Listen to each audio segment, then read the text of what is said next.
Hi, I'm Eric. I'm the creator, writer of The Revolution of Cassandra. Today, I'm going to talk about going in blind. Translating a screenplay to a graphic novel is something I knew nothing about, and I had to kind of go through a learning process along the way. In general, storytelling is storytelling. Aristotle wrote about it 2,000 years ago. The poetics still apply, right? The basic tenets of story. So every time I get discouraged in this process, I just remind myself that I knew I had a very good story worthy of telling and worthy of sharing and worthy of getting out to the world. I had to tell myself that a lot because I sort of bumped into a lot of walls and figured it out along the way and worked in some what I would certainly call unorthodox ways to try to translate from a screenplay to a graphic novel. The first person I went to was my dear friend and colleague David Weiberg with a company called Minifx, mnfx.com, if you're interested in checking him out. He's one of these guys who can design and build anything. He can write anything. He's just the most creative genius I know. He's been a production designer on many of my film projects. If you look at Anna's Playground, Strangers, a lot of the stuff on my website, you'll see he was my collaborator. He became my primary advisor to help me understand what I needed to understand about graphic novels. And his first piece of advice that I took to heart, and I was smart to take his advice, was to take my screenplay and think about it in a more literary delivery that a graphic novel would need to be. After a lot of dialogue, what we realized is that the girl that plays as a bookend in the screenplay, she's in the opening, the student, maybe you've seen it, maybe you haven't, but there's a student that sort of is reading a book report, and she plays at the beginning and at the end of the screenplay. But what David made me realize is that girl is actually my voice, and that's my voice getting into the story, making discoveries along the way of the story. So when I decided to break the story up into 6 chapters, 6 books, because I understood how long each chapter needed to be based on how many pages are in a graphic novel or in your average comic book, that little girl became the bookend for each chapter, not just the full book. And so it allowed me to lean into a more literary style of storytelling that I think really worked well and works well for the story. And it also made me, it sort of became this constant check-in in the why of the story I was telling. Every little check-in with her was a check-in with this Yoda almost. And it helped ground each chapter. So from that, I decided, well, I better start thinking about a style. And David showed me all sorts of styles, and I wasn't attracted to anything. I couldn't figure out what I liked. I didn't see anything I liked in comic books. You go to the store and look at on the shelves.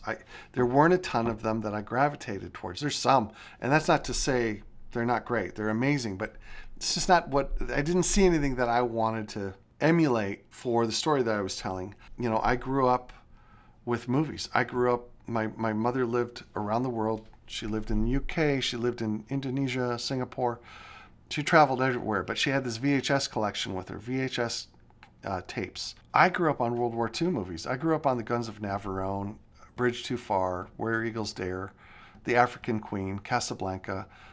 Those are the roots of my storytelling aesthetics, and I didn't see that in the pages of graphic novels. It just never showed itself to me. I'm sure there's stuff out there, but I never found it. I grew up she took me to museums because we were always traveling. So Caravaggio and Turner and Vermeer were painters that I just fell in love with at an early age.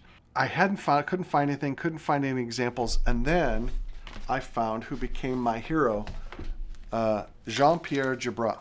He is an amazing artist who does all his own writing, all his own inking and painting. He does the whole thing. If you look through what he's done, it's exactly the kind of storytelling that I wanted to do. It became my North Star for everything as far as visual approach to The Revolution of Cassandra. The Flight of the Raven is the first book. The second book is The Reprieve. So I would definitely recommend checking them out. It's just about this woman who escapes German a prison in France, and she becomes a resistance fighter. She escapes with a cat burglar, and it's just an amazing story. So I can't recommend it enough. And soon after that, I found other books like The Leaning Girl. The artwork made me realize this is where I needed to live. Is in sort of the French Belgian aesthetic of graphic novels. And once I found that home base, then I felt confident, like, okay, I know where we need to live. I've got a style, I've got a story, and I'm all set. And I couldn't have been more wrong. Like, that's where the problems began. Because what I quickly learned was that I knew nothing about a screenplay or a graphic novel script, a comic script. I didn't know how to... I couldn't even, I mean, looking at the format is so non-intuitive to me, and still is, frankly.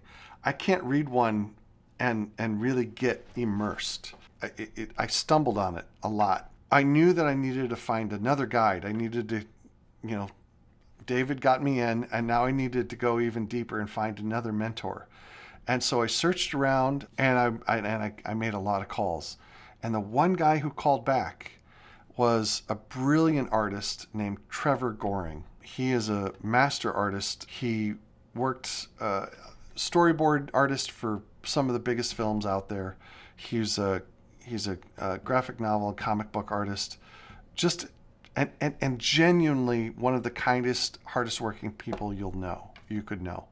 And he just sort of took me under his wing, and as a master storyteller was able to help guide me in how to convert what I'd put on it in a screenplay into a graphic novel script. But we were going to do it in an unusual way. We were going to do it in a visual way, not from the word, but take the words, turn them into layouts, and then I could convert that layout back into a script. And so in the next video, I'll show you the process we went through. It was this amazing experience that is completely unorthodox and probably not a way that any normal human would do it, but it's the only way I could think and to make it work because of how my brain works.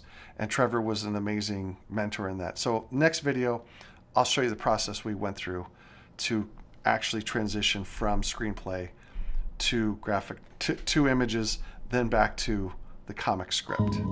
I was taken by the moon, looking down on everything I never knew.